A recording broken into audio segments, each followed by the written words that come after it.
మీ బట్టలకి సాఫ్టింగ్ ప్రొటెక్షన్ ఇచ్చే సరైన ప్రొడక్ట్ ఎలిమ్ ఫ్యాబ్రిక్ కండిషనర్.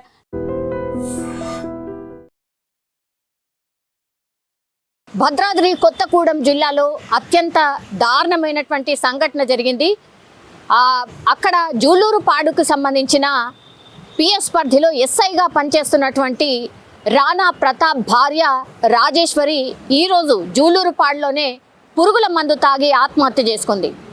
ఎందుకు అనంటే పూర్తిగా ఇప్పుడు రాజేశ్వరికి సంబంధించిన బంధువులు వాళ్ళు ఒకటే చెప్తున్నారు, మా అమ్మాయిని వేధించారు, అత్తామామల వేధింపుల వల్లే మా అమ్మాయి చనిపోయింది అన్నటువంటి మాట చెప్తున్నారు. పెద్ద ఎత్తున కుటుంబ సభ్యులు అందరూ కూడా చేరుకున్నారు. రాణా ప్రతాప్ని కావచ్చు, అట్లాగే వాళ్ళ తల్లిదండ్రుల మీద పెద్ద ఎత్తున ఆరోపణలు కూడా చేస్తున్నారు. యాక్చువల్లీ ఇప్పుడు ఈ రాణా ప్రతాప్ అండ్ రాజేశ్వరి దంపతులకు 2 చిన్న పిల్లలు కూడా ఉన్నారు. పాపం అల్లారు ముద్దుగా అమ్మా నాన్నల దగ్గర పెరగాల్సినటువంటి పిల్లలు ఇట్లా అత్తా మామల వేధింపుల వల్ల చనిపోయినట్టుగా ఇప్పుడు రాజేశ్వరికి సంబంధించిన బంధువులు అయితే పెద్ద ఎత్తున ఆందోళన చేయడమే కాదు, వాళ్ళ మీద అంటే ఈ రాణా ప్రతాప్కి సంబంధించిన అత్తా మామల మీద దాడి చేసే ప్రయత్నం కూడా చేసినటువంటి సిచ్యువేషన్. ఒక్కసారిగా ఉద్రిక్త వాతావరణం అయితే నెలకొంది. జూలూరుపాడు పిఎస్కి సంబంధించిన ఎస్ఐ అంటే మనకు తెలుసు విధులు ఎట్లా ఉంటాయి, వాళ్ళ శాలరీస్ ఎట్లా ఉంటాయి, వాళ్ళ హోదా ఎట్లా ఉంటుంది మనందరికీ తెలిసిందే. సో ఒక మంచి ఫ్యామిలీ, అతను కూడా మంచిగానే భార్యా పిల్లల్ని చూసుకున్నట్టుగా ఉన్నటువంటి సిచ్యువేషన్. కానీ ఇప్పుడు ఈ ఎస్ఐకి వేరే ప్రాంతానికి ట్రాన్స్ఫర్ అయింది. అంటే వీళ్ళందరూ ఉమ్మడి కుటుంబంగా ఉంటున్నారు. అంటే రాణా ప్రతాప్కి సంబంధించిన అమ్మా నాన్నతో పాటు అంటే అత్తా మామలతో పాటు రాజేశ్వరి అండ్ ఆ తర్వాత రాణా ప్రతాప్ ఉంటున్నటువంటి పరిస్థితి. కానీ ఆయనకు వేరే చోటికి ట్రాన్స్ఫర్ అయింది.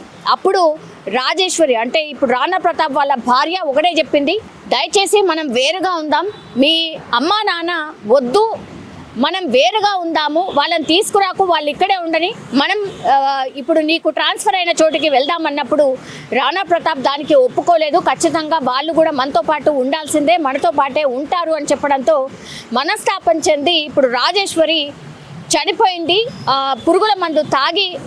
సో వీళ్ళ వేధింపుల వల్లనే చనిపోయింది అని ఇప్పుడు మృతురాలి బంధువులు అయితే పెద్ద ఎత్తున ఆందోళన చేస్తున్నటువంటి పరిస్థితి. మనకు తెలుసు కదా, సమాజంలో అత్తామామలు వీళ్ళందరినీ కూడా అసలు కోడళ్ళు చాలా చిన్న రీజన్స్ కోసము అటు అత్తమామలు అనుకోండి, లేకపోతే ఇప్పుడు పెళ్లి చేసుకొని ఎవరైతే అమ్మాయి వస్తుందో ఆమెని కంఫర్ట్గా వాళ్ళు చూడకపోవడం. కాబట్టి ఇరు పక్షాల వైపు నుంచి ఈ ఫ్యామిలీలో ఏం జరిగిందో ఏంటో తెలియదు, కానీ ఆమెకు ఇష్టం లేదు వాళ్ళ అత్తమామతోని ఉండడం. కానీ ఇప్పుడు ఈ ఎస్ఐ ఎవరైతే ఉన్నారో ఖచ్చితంగా మా అమ్మా నాన్నతోనే ఉండాలి అని పట్టుబడంతో ఈ ఇద్దరి మధ్య క్లాషెస్ వచ్చి ఆ తర్వాత ఇదే విషయాన్ని వాళ్ళ తల్లిదండ్రులకు కూడా చెప్పినప్పుడు కూడా వాళ్ళు కూడా ఒప్పుకోకపోవడం.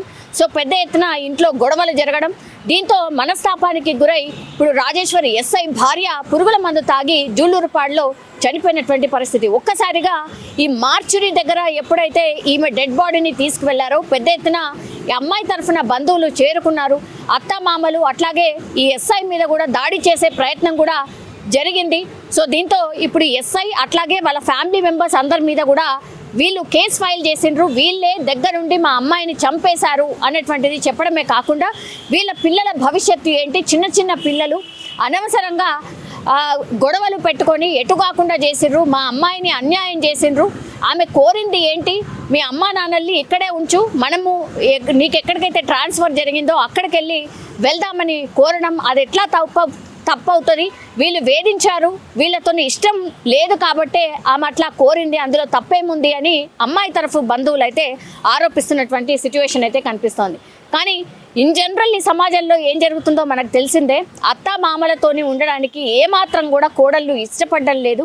అట్లాగే అత్తా మామలు కూడా కోడల్ని కోడల్లాగానే చూస్తున్నారు కానీ బిడ్డలాగా చూడట్లేదు అనేది కూడా పెద్ద ఎత్తున వాదన అయితే వినిపిస్తోంది. ఈ ఇన్సిడెంట్లో ఈ పర్టికులర్ కేసులో ఏమైందో తెలియదు, కానీ ఇప్పుడు అత్తా మామలతోని ఉండడం ఇష్టం లేకనే ఇప్పుడు ఈ రాజేశ్వరి ఎస్ఐ భార్య చనిపోయినట్టుగా ప్రస్తుతం అయితే మనకైతే అర్థమవుతోంది. అండ్ వీళ్ళందరి మీద కూడా కేసు ఫైల్ చేసిండ్రు అమ్మాయి తరఫు బంధువులు. అట్లాగే ఎస్ఐని కూడా కొన్ని డేస్ పాటు అంటే ఈ కేసుని ఎదుర్కొంటున్నాడు కాబట్టి కొన్ని డేస్ పాటు ఆయన డ్యూటీకి రాకుండా ఈ కేసుని ఎదుర్కొనే అవకాశం అయితే కనిపిస్తోంది. కానీ ఒక్కసారిగా భద్రాద్రి కొత్తగూడెం జిల్లాలో జూలూరుపాడికి సంబంధించిన ఏకంగా ఎస్ఐకి సంబంధించిన భార్యనే పురుగుల మందు తాగి చనిపోవడంతో ఒక రకంగా కలకలం అయితే క్రియేట్ అయింది అని చెప్పొచ్చు. కానీ పాపం వాళ్ళిద్దరి చిన్నారులు ఏ తప్పు చేసిండ్రు, లాస్ట్కి వస్తే ఆ చిన్నారులు మాత్రం అమ్మలేని అనాథలుగా మారిపోయినటువంటి సిచ్యువేషన్ అయితే కనిపిస్తోంది.